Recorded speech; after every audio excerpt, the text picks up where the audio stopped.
지난해 7월 보은의 한 모텔에 장기 투숙하던 50대 지적장애인 송모 씨의 실종 사건이 접수됐습니다. 경찰은 속리산 일대에 대한 대대적인 수사에 나섰지만 실종 20일이 지난 뒤 송 씨는 결국 숨진 채 발견됐는데요.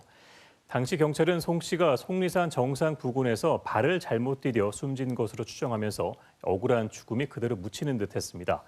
당시 KBS에서는 경찰의 수사 기록을 바탕으로 송 씨가 머물던 모텔의 CCTV가 모두 지워진 것과 생전 모텔 업주에게 폭행당하고 장애인 연금까지 뺏긴 의혹을 단독 보도했는데요. 이후 100여일이 지난 오늘 법원에서는 숨진 장애인이 머물던 모텔 업주에 대한 1심 선고가 있었습니다. 오늘 무슨 일 이슈에서는 속리산 기슭에서 있었던 현대판 노예 장애인 학대 사건을 정리했습니다. 정진규 기자입니다. 반바지에 슬리퍼 차림으로 주택가를 배회하는 한 남성. 잠시 뒤 수풀이 우거진 도로에서 사라집니다. 보은의 속리산 인근 모텔에서 20년째 살아오던 50살 송모 씨의 실종 전 마지막 모습입니다. 지적장애 2급인 송 씨는 20여일 만에 속리산에서 숨진 채 발견됐습니다. 당시 경찰이 추정한 사망 원인은 단순 가출에 이은 실족사. 하지만 송 씨가 머물던 모텔에서 수상한 점이 확인됐습니다. 모텔 내 CCTV가 모두 삭제된 겁니다. 경찰이 삭제된 이 CCTV를 복구하면서 억울한 죽음의 실체가 하나하나 드러나기 시작합니다. 복원된 2달 분량의 CCTV 영상에는 실종 전 모텔 업주가 송 씨를 밀치거나 때리는 등 폭행한 사실이 그대로 담겨 있었습니다. 경찰 수사가 확대하면서 송 씨의 통장에선 수상한 점이 또 발견됐습니다. 송 씨의 은행 통장엔 장애인 연금과 기초 생계급여 수천만 원이 들어왔는데 모든 돈이 모텔 업주에게 넘어간 겁니다. 또 모텔 업주는 송 씨에게 각종 일을 시키고도 임금을 주지 않은 사실까지 추가로 확인됐습니다.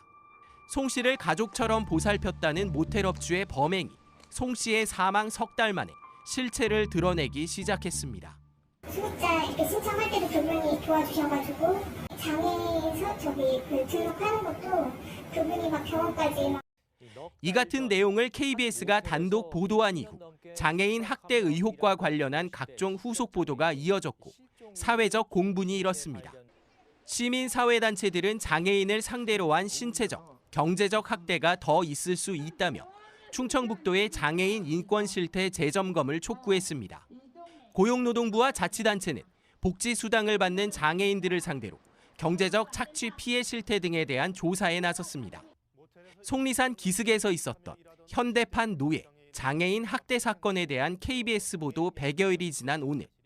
결국 법원은 장애인 복지법 위반과 횡령 혐의로 구속 기소된 모텔 업주에게 징역 2년 6개월을 선고했습니다.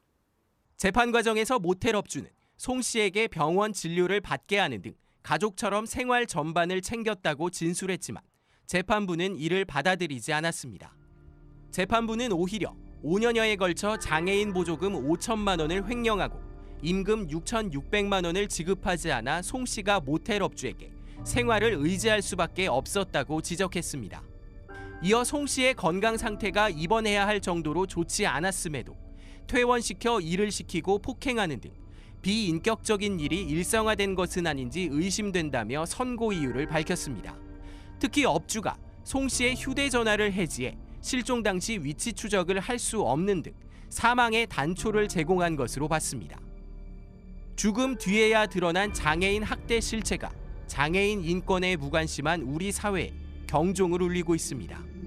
KBS 뉴스 정진규입니다. 네, 뉴스7 충무 마칩니다. 시청해주신 여러분 고맙습니다.